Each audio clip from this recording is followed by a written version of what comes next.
बिस्मिल्लाहिर्रहमानिर्रहीम।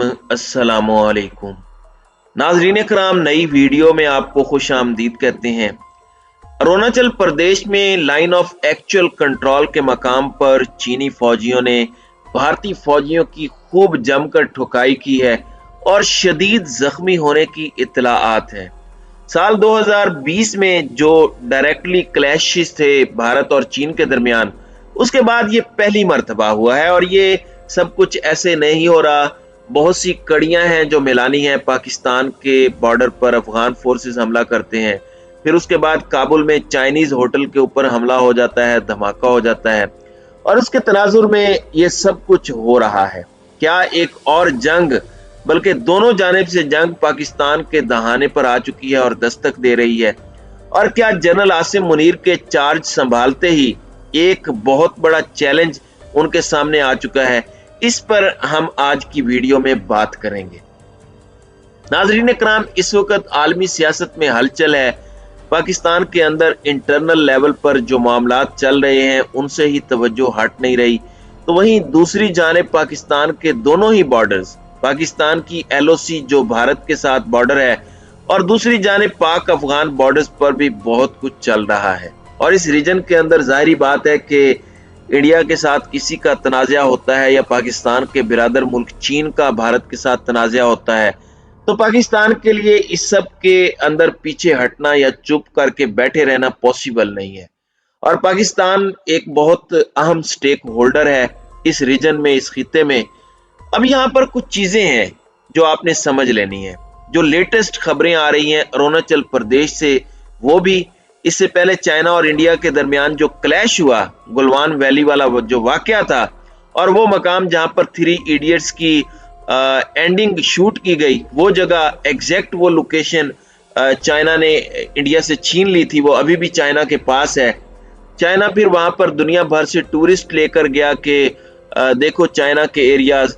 तो चाइना ये सब कुछ कर रहा है। हमने पिछले तकरीबन 2 साल के अंदर बड़ी भरपूर कवरेज की। जब जब इंडिया चाइना क्लैशेस हुए, इसे बहुत ज्यादा क्लोजली फॉलो किया, क्लोजली ऑब्जर्व किया।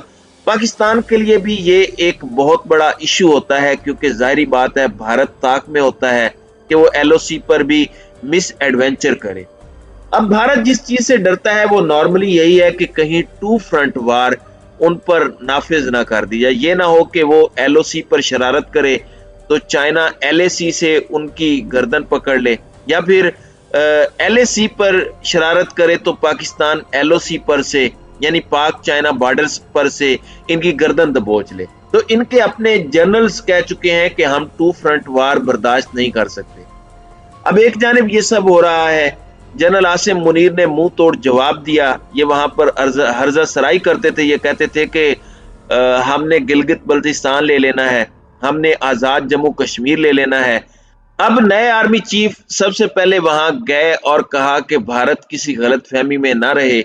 इसके बाद वो पाक अफगान बॉर्डर पर गए।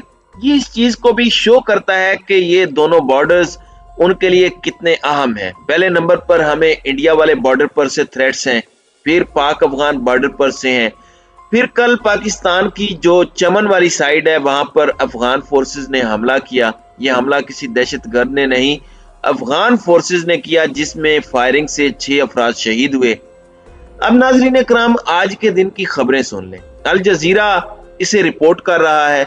मैं अल जजीरा की खबर आपको पढ़कर सुनाता हूँ। इंटरनेशनल लेवल पर बहुत सी चीजें फिर प्रोपोगेंडा में आ जाती हैं, तो हम मुख्तलिफ मीडिया की खबरें बमा हवाला आपके सामने रख रहे हैं, ताकि बीच में कोई शक व शुबा ना रहे। वेस्टर्न मीडिया खोलें, वो अपनी बात करेंगे, चाइनीज मीडिया अपनी बात करेगा, भारतीय मीडिया अपना वर्जन देगा। तो हमें सच की भी तलाश करनी है। अब अल जजीरा कहता है कि deadly attack on Kabul hotel popular with Chinese nationals, at least 3 attackers killed by security forces after they open fire at the hotel in central Kabul. यानी सेंट्रल काबुल में एक होटल के ऊपर अंधाधुंध फायरिंग की गई है, जिसमें 3 हमलावर मारे गए।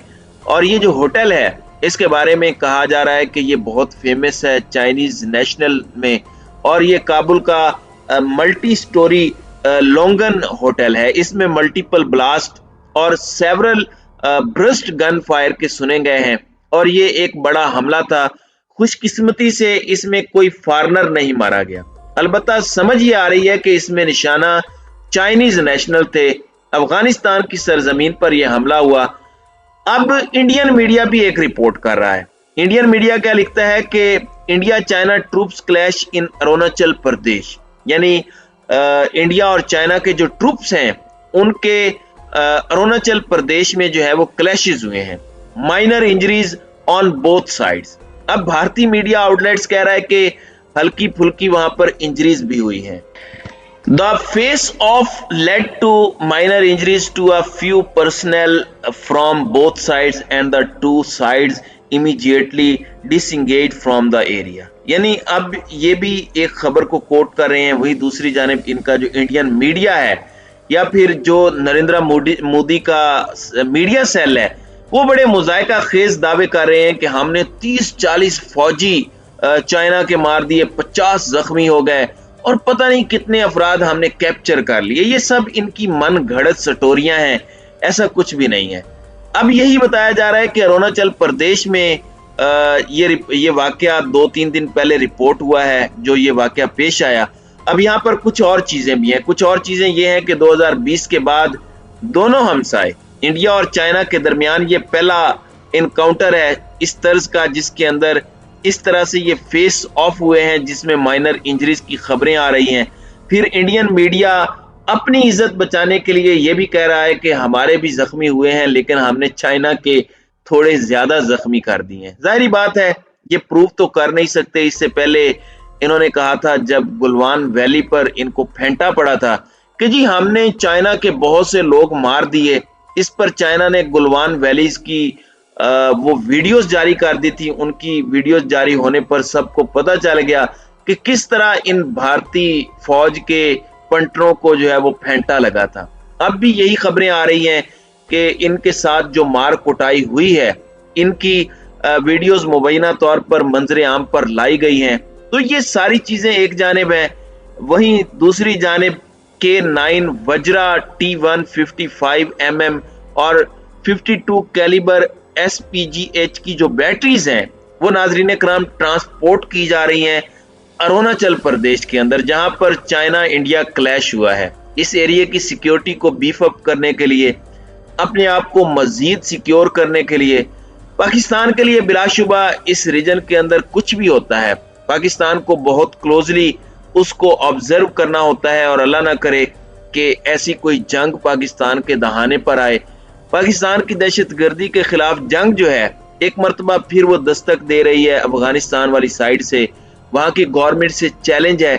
अब यहाँ पर फैसला साजों के लिए भी मैसेज है कि ये उनके लिए तो होगा एक चैलेंज, लेकिन अगर आपको दोबारा 27 फरवरी करना है, अगर अभिनंदन वाला वाकया दोहराना है, रिपीट करना है, बर्तरी हासिल करनी है, तो आपको एक स्ट्रॉन्ग मिलिट्री चाहिए और स्ट्रॉन्ग मिलिट्री के साथ साथ आपको स्ट्रॉन्ग सिविलियन गवर्नमेंट की भी जरूरत है। मैं ये नहीं कह रहा कि इमरान खान की गवर्नमेंट आए, आपको एक स्टेबल गवर्नमेंट चाहिए जिसके पीछे अवामी मैंडेट हो, जिसको अवामी मदद हासिल हो। ये कौम तैयार है, हमें कोई मसला नहीं है, हम डरते नहीं है, ना ही हमारी फौज डरती है। इससे पहले भी जो दुश्मन आया हमने उसके दांत खट्टे किए, उसे शिकस्त फाश दी। पाकिस्तान कायमो दायम रहा, पाकिस्तान इंशाअल्लाह कायमो दायम ता कयामत रहेगा, पाकिस्तान सलामत रहेगा, कुछ भी नहीं होगा पाकिस्तान को। लेकिन ये एक मैसेज भी है, ये एक आई ओपनर भी है कि इससे पहले के रीजन में कोई मामलात खराब हो, चीजों को दुरुस्त कर लिया जाए, ये ना हो कि बाद में फिर बहुत देर हो जाए। तो नाजरीन कराम, आपकी इस वीडियो के हवाले से क्या राय है? आप अपनी राय का इजहार कमेंट सेक्शन में जरूर कीजिएगा।